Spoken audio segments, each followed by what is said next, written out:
All right, so this is more of a free-form philosophical question than any specific thing. You can go in any direction you want. Rally's been around forever. It's like soccer. It's not the most popular here, but it's crazy in Europe, etc. Where do you think your place is? Obviously, you're at the leading edge of the rally scene right now, but from a perspective of over time, where are you now? Where are you going? What's the next thing to happen? What's it going to be like? Well, you're just full of easy questions today. I'm not interested in the easy ones. As far as being what you said on the... Are we going to get it to the popularity that the rest of the world loves, or can we be happy as the United States doing something different? What's it going to be like? That is a very tough question, and what do you look forward to? I think a lot of that has to do with the history of rally in the States and what Americans like to watch, for one thing. And also the fact that there's so much on TV nowadays, and it's actually so hard to get a program on TV. Right. So I really think that, you know, rally is one of the toughest spectating sports in the motorsports world. Yes. But it actually makes some of the greatest highlight reels ever. So in these days of YouTube and Facebook and other social-based media, do you think that a grassroots media can do is it more reasonable to expect that a grassroots media would do the job versus mainstream media? I wouldn't necessarily call, you know, the internet nowadays grassroots. There's ways to produce entertainment on the internet and get people involved to come in and watch. You know, even if you get a program on television, doesn't mean more than 100,000 people are even going to watch it.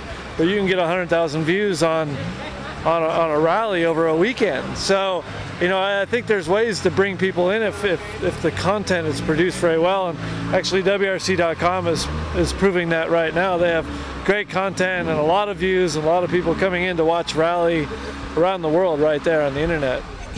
As a tangent to that question, so you're at the top of the sport here in the United States.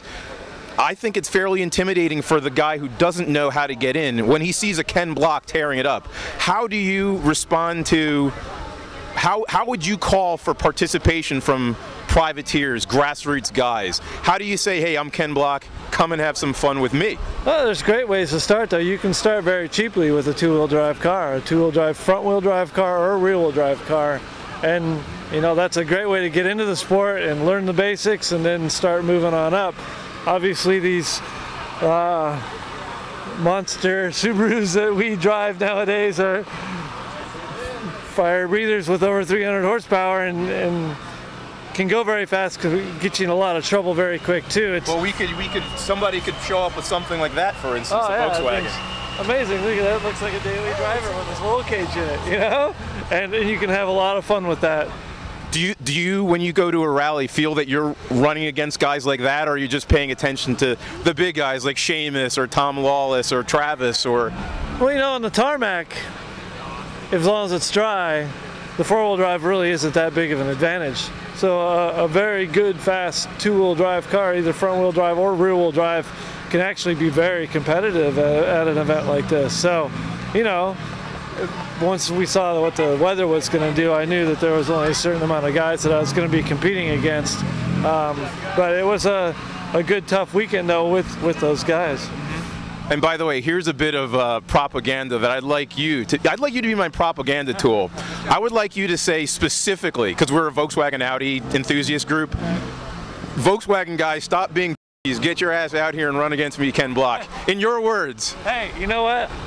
I grew up in a GTI. Did you? Yes, as soon as I graduated high school, I bought a GTI. What year car? 86. Was it prepared or was it bone stock? Tell us about it. It was just a black GTI with a little lip on the back, you know, on the rear hatch, and I drove the hell out of that car. And one of the things, you know, because I was influenced by rally since I was a little kid, so I actually lived up in the mountains in California and Colorado for a couple years, and every night when it snowed, we'd go out and, you know, hammer through the back roads and pull the handbrake and learn to control the car. Was that a 16 valve or an 8 valve? 16 valve.